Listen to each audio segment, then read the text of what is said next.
तकरीबन 70 साल पहले की बात है। पहाड़ों के बीच बसे एक छोटे से गांव फिरकी में नवीन नाम का एक युवक रहता था। पिछले कई दिनों से नवीन को कोई काम नहीं मिल रहा था, जिससे उसके घर में आर्थिक तंगी आ गई थी। इसीलिए काम की तलाश में वो अपने गांव से काफी दूर निकल आया था। ये सर्दियों की घने कोहरे से ढकी शाम थी। सूरज अस्त हुए काफी देर हो चुकी थी और चारों ओर कोहरे ने ऐसा पहरा जमा लिया था कि 5 फीट दूर की चीज भी साफ दिखाई नहीं दे रही थी।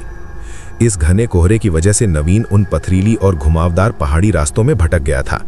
डर और निराशा नवीन को जकड़ रही थी। तभी उसकी नजर पीपल के एक विशाल और घने पेड़ के नीचे बैठी एक आकृति पर पड़ी। वहां एक बाबा बैठे हुए अपनी चिल्लम फूंक रहे थे। उस रात की साएं साएं करती भयावह खामोशी में किसी इंसान को देखकर नवीन की कुछ हिम्मत बंधी।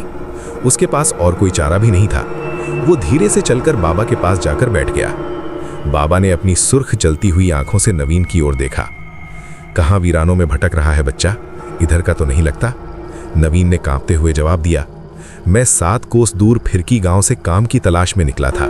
काम तो नहीं मिला, लेकिन लौटते हुए अंधेरा हो गया और पहाड़ों में रास्ता भी भटक गया। अब न आगे का कुछ समझ आता है न पीछे का। ऊपर से ये डर और घबराहट से मेरा दिमाग काम नहीं कर रहा है। पहाड़ों में ऐसे दिन ढले वीरान रास्तों पर निकलना ठीक नहीं होता। तू ये जो नहर के साथ वाली पगडंडी है, उसे पकड़ कर निकल जा। आगे एक गांव पड़ेगा, वहां जाकर मदद मांग लेना। और हाँ, अब रास्ते में रुककर इधर उधर मत देखना। नवीन को बाबा की बातें और उनकी वेशभूषा बहुत रहस्यमयी लग रही थीं। हड्डियों को गला देने वाली कंपी ठंड में उनके शरीर पर नामात्र के कपड़े थे, फिर भी उनके चेहरे पर ठंड का कोई असर नहीं था। बाबा ने नवीन के कांपते शरीर को देखकर फिर कहा, ठंड से परेशान है बच्चा, ये ले 2 कश भर ले, थोड़ी राहत मिल जाएगी। नवीन पहले से ही बहुत घबराया हुआ था। इस समय उसे बाबा की कही बातों को मानने के अलावा कोई और चारा नजर नहीं आ रहा था। थोड़ा डरते हुए उसने हाथ आगे बढ़ाया और चिल्लम बाबा के हाथों से लेकर 2 गहरे कश खींच लिए। चिल्लम के धुएं ने उसके मन को कुछ हद तक शांत किया।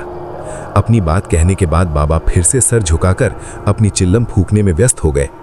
नवीन कुछ पल वहीं खड़ा रहा और फिर चुपचाप बाबा के बताए रास्ते पर आगे बढ़ने लगा। जैसे जैसे नवीन आगे बढ़ रहा था, पास के घने जंगल से आती जंगली जानवरों की आवाज से उसके बदन में डर को और बढ़ रही थी। अचानक उसे अपने पीछे किसी के कदमों की आहट सुनाई पड़ने लगी। इतने सुनसान रास्ते में अचानक कौन मेरे पीछे चल रहा है? किंतु बाबा ने कहा था मुझे पीछे मुड़कर नहीं देखना है। क्या करूं, कुछ समझ में नहीं आ रहा। नवीन अब भी कुछ समझ पाता कि उसे अपना नाम सुनाई दिया। आवाज वही थी जो कुछ देर पहले पीपल के पेड़ के नीचे से आई थी। नवीन, नवीन, इतनी जल्दी मेरी आवाज भूल गए? अपना नाम सुनकर नवीन ने बनर कर पीछे मुड़कर देखा। उसे अपने ठीक पीछे वही बाबा दिखाई दिए। नवीन ने हैरानी से देखा, बाबा ने इतनी दूरी कुछ ही पलों में कैसे तय कर ली? बाबा मुस्कुराए, आओ मैं तुम्हें ये रास्ता पार करा देता हूं। तुम्हें डर लग रहा था ना? बोलो, कहां तक जाओगे? नवीन की घबराहट बढ़ती जा रही थी। लेकिन अचानक से बाबा यहां कैसे आ पहुंचे और उन्हें कैसे पता मुझे डर लग रहा है? ये सवाल उसके मन में आया, लेकिन बाबा की चेतावनी याद करके वो चुप रहा। लगता है तुझे मेरी मदद की जरूरत नहीं है, नवीन जल्दी से बोला। नहीं, ऐसी बात नहीं है, बस मेरा कोई ठिकाना नहीं बाबा। काम की तलाश में निकला था, रात में किसी गांव में डेरा लगा लूंगा, सुबह फिर काम ढूंढूंगा। बाबा ने अपनी लंबी उंगली से एक और इशारा किया। इस रास्ते से दाएं घूम जाना, आगे एक जंगल दिखाई देगा। उसके पार एक बूढ़ी औरत रहती है। वो किसी विश्वास के आदमी को ढूंढ रही है जो उसके बंगले की मरम्मत कर दे। बदले में तुम्हें अच्छी रकम दे देगी। नवीन की आंखों में चमक आ गई। लेकिन उसकी एक शर्त है, बस अपने काम से काम रखना होगा। घर में किसी सामान को हाथ नहीं लगाना है और बूढ़ी से कोई सवाल भी नहीं करना है। एक और बात का ख्याल रखना, बूढ़ी औरत के पीछे जाने की गलती कभी ना करना। नवीन ने जल्दी से कहा, मुझे बस काम मिल जाए, इसके अलावा मुझे उस बूढ़ी औरत से कोई मतलब नहीं। आपका बहुत बहुत धन्यवाद बाबा। नवीन ने संकोच से पूछा, लेकिन इतनी रात में क्या वहां जाना सही रहेगा? तुम जाओ, वो बूढ़िया रातों को सोती नहीं है, तुम्हें वो तुम्हारा इंतजार करती मिलेगी। नवीन को बाबा और उनकी बातें अब भी और भी ज्यादा रहस्यमयी लग रही थीं, लेकिन इस समय उसके पास न तो रात गुजारने का कोई साधन था, न काम का ठिकाना। काम के लालच में वो बाबा के बताए सुनसान रास्ते की ओर मुड़ गया। कुछ देर चलने के बाद नवीन को दूर एक पुराना सुनसान सा बंगला दिखाई दिया। बंगला इतना जजर और वीरान था कि उसे देखकर ऐसा लगता नहीं था कि यहाँ कोई रहता होगा। कौन हो? यहाँ क्या करने आए हो? माई, आपको मिस्त्री की ज़रूरत है, मैं आपका काम पूरा कर दूंगा। बस काम की तलाश में यहाँ आया हूँ। हाँ ठीक है, मुझे ज़्यादा सवाल करने वाले लोग पसंद नहीं, बातें नहीं, बस काम पे ध्यान देना। जी समझ गया। और मेरी दिहाड़ी? पैसों की चिंता मत कर, तेरी इच्छा से ज़्यादा ही मिलेगा। इतना कहने के बाद वो उसे अपने साथ बंगले के अंदर ले गई। अंदर का माहौल कुछ अजीब सा था। पूरे घर में अजीबोगरीब सी चीज़ें दिखाई दे रही थी। जगह जगह छोटे छोटे आईने दिखाई दे रहे थे और उन आईनों के साथ अलग आकार की काले कपड़े से बनी गुड़िया दिखाई दे रही थी। उन सभी गुड़ियों को देखकर नवीन को कुछ अजीब सा डर महसूस हो रहा था। गुड़िया की आंखों से लाल रंग दिखाई दे रहा था, जिससे वे बहुत भयानक दिखाई दे रही थी। ये घर कुछ अजीब सा क्यों महसूस हो रहा है मुझे? इतने अजीबोगरीब सामान, नवीन ने मन में सोचा। लेकिन बुढ़िया की चेतावनी याद करके उसने अपनी मन की शंका मन में दबाई।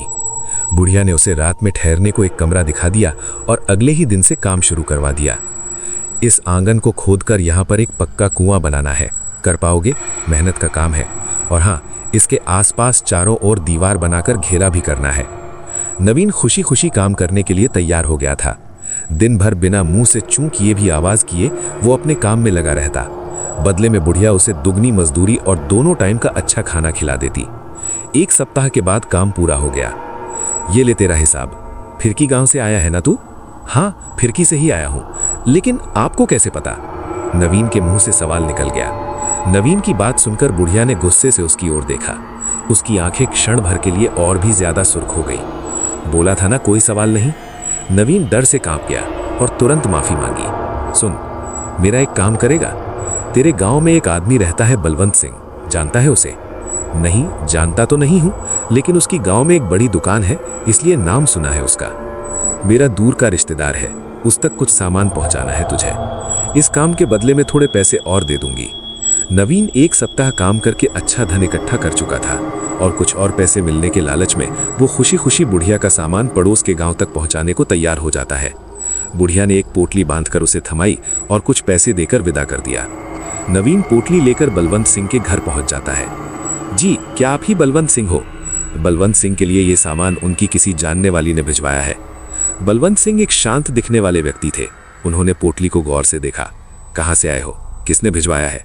मुझे ज्यादा जानकारी नहीं है, मैं तो 7 कोस दूर काम करने गया था। वही एक बुढ़िया मिली जिसने ये सामान आपको देने के लिए कहा। बलवंत सिंह हैरानी से वो पोटली खोलकर देखते हैं तो उनकी चीख निकल जाती है। उनके चेहरे का रंग उड़ गया। तुरंत ही वो उस पोटली को वापस कसकर बांधते हैं और उसे नवीन को वापस पकड़ा देते हैं। इसे तुरंत वापस देकर आओ, जिसने तुझे ये दी है। ये मेरा सामान नहीं, और खबरदार अगर आज के बाद यहाँ दिखाई दिया, मुझसे बुरा कोई नहीं होगा। बलवंत सिंह को गुस्से में और डर से भरा देखकर नवीन पोटली लेकर अपने घर आ जाता है। घर आकर उसने अपनी पत्नी उर्वशी को सारा हाल बताया। आजकल किसी के साथ भलाई करने का जमाना ही नहीं रहा। 7 कोस दूर से मैं ये पोटली ढोकर लेकर आया और यहाँ आकर उस बूढ़े ने सामान लेने से इनकार कर दिया। कहता है मैं तुरंत जाकर उसे वापस करके आऊं। अरे छोड़िए ना, आपको क्या जरूरत है वहां जाने की? इसमें जो भी सामान है हम इसे रख लेते हैं। कोई मूर्ख ही होगा जो इतनी दूर ये सामान लौटाने जाएगा। पागल मत बन, हमें इसे खोलने की भी जरूरत नहीं है। जो भी सामान है हम वापस कर देंगे। जो अपना नहीं वो मिट्टी। नवीन की पत्नी उर्वशी को उत्सुकता थी। वो हर हाल में देखना चाहती थी कि इस पोटली में बुढ़िया ने क्या कीमती सामान दिया है। इसलिए रात को नवीन के सोने के बाद चुपके से पोटली खोल देती है।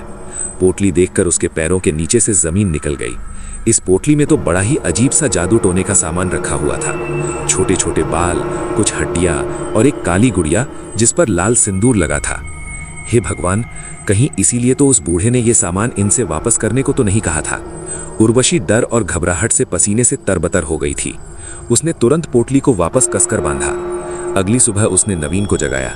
सुनिए जी, ये पोटली उस बुढ़िया को वापस देकर आइए, और चाहे जो हो जाए आप वहां एक पल को भी ठहरना मत। तूने ये पोटली खोली थी क्या? नहीं नहीं, मैंने कुछ नहीं देखा, बस तुम ये वापस देकर आओ। नवीन वो पोटली लेकर घर से निकलकर अभी कुछ ही दूर पहुंचा था कि बलवंत सिंह के घर से रोने की आवाजें सुनाई पड़ने लगी। गांव के कुछ लोग भीड़ लगाए खड़े थे। अरे भाई, बड़ी बुरी मौत हुई बलवंत काका और उनकी पत्नी की। लगता है किसी ने मारकर फांसी पर लटका दिया हो।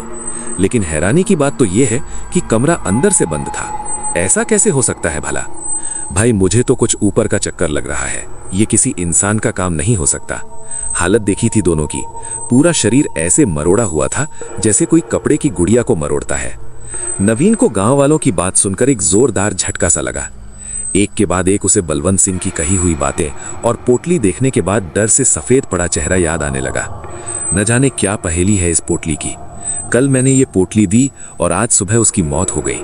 नवीन तेजी से बुढ़िया के बंगले की ओर बढ़ा जा रहा था। आज जब वो बंगले के सामने पहुंचा तो पाया बंगले के दरवाजे पर एक ताला लटक रहा है और बंगला भी उसे कुछ ज्यादा ही सुनसान सा नजर आया। नवीन अब इस बंगले और बुढ़िया का सच जानना चाहता था, इसलिए वो ताला तोड़कर उसके अंदर घुस जाता है। अंदर का नजारा देखकर उसकी आंखें आश्चर्य से फैल गई थीं। बुढ़िया के कमरे में उन पुरानी काली गुड़ियों के साथ 3 नई काली गुड़ियां लटकी हुई थीं। और उनमें से एक गुड़िया के कपड़े उसे कुछ जाने पहचाने नजर आ रहे थे। वे हूबहू उसकी पत्नी उर्वशी के कपड़ों जैसे थे। नवीन घबराकर उस बंगले से निकलकर बाहर सड़क की ओर आ जाता है। वहां से गुजर रहे एक ग्रामीण से उसने पूछा, भाई कुछ पता है ये बुढ़िया कब तक लौट कर आएगी? नवीन की बात सुनकर उस आदमी ने उसे ऊपर से नीचे तक घूरते हुए कहा, पागल वागल है क्या भाई? ऐसा क्यों कह रहे हो भैया? क्योंकि यहाँ कोई नहीं रहता। 50 साल से लटका है ये ताला। और हाँ, भूत बंगला है ये, रात के समय भटकना भी नहीं उसके आसपास। क्या भूत बंगला? नवीन की रीढ़ में ठंडक दौड़ने लगी। भाई मेरे दादा कहते थे किसी डायन का बंगला है ये। इसमें वो तरह तरह के टोटके टोना किया करती थी। एक तांत्रिक था जिसने इस डायन की चोटी काटकर इसे जला दिया था। तब से ये बंगला ऐसे ही पड़ा हुआ है। कहते हैं आज भी रात के समय इस रास्ते से गुजरने वाले लोगों को वो डायन दिखाई दे जाती है और उस तांत्रिक का पता पूछती है। अपने सूखते हलक से नवीन ने अपना आखिरी प्रश्न किया, तांत्रिक कहाँ रहता है? कुछ मदद कर पाओगे क्या भाई? सुना है उसने इस डायन को मारने के बाद ये काम छोड़ दिया और दूर किसी गांव में जाकर बस गया। उसकी पहचान अब किसी को नहीं पता। बातें करते हुए नवीन बंगले से कुछ दूर तक आ गया था। आदमी के जाने के बाद नवीन को सारी पहेली समझ में आ गई। जरूर बलवंत सिंह वही तांत्रिक है जिसे वो बरसों से ढूंढ रही थी और उसे मारने के लिए उसने मुझसे इस पोटली में जरूर कोई तंत्र का सामान भिजवाया था जिसने बलवंत सिंह और उनकी पत्नी की जान ले ली। लेकिन अब मैं इस पोटली का क्या करूं? नवीन कांपते हाथों से उस पोटली को उठाकर जंगल की ओर फेंककर अपने गांव लौट आता है। गांव आने के बाद उसने अपने घर का दरवाजा खोला तो उसके सामने का नजारा देखकर वो जम गया। उसे उसकी पत्नी उर्वशी भी बलवंत सिंह की तरह रहस्यमय हालत में फंदे से लटकी हुई दिखाई देती है। उसने अपने गले में फंदा लगाया हुआ था, लेकिन उसका शरीर भी मरोड़ा हुआ था। पत्नी के जाने से नवीन पूरी तरह टूट गया था। वो हर पल खुद को ही उर्वशी की मौत का जिम्मेदार मान रहा था। अगर मैंने वो पोटली खोली ना होती, अगर मैं उस बूढ़ी औरत के पास काम करने न गया होता तो ये सब नहीं होता। आधी रात का समय था।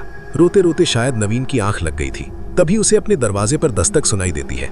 नवीन दरवाजा खोलता है। कुछ ही दूर पर पेड़ की ओट में काले कपड़े वाली बुढ़िया घूंघट के पीछे से झांकती हुई उसे नजर आती है। बुढ़िया की धीमी आवाज हवा में गूंजती है। नवीन ने समझा वो इस डायन के अंतहीन प्रतिशोध के चक्र में फंस चुका है। नवीन जानता था कि अगली सुबह किसी और गांव में एक और रहस्यमय मौत की खबर आएगी और उसके बाद वो पोटली उसके दरवाजे पर फिर से रखी मिलेगी। डायन ने अब उसे अपना नया मोहरा बना लिया था, जो उसका बदला लेने के लिए मजबूर था, क्योंकि जो पीछा छोड़ दे वो डायन नहीं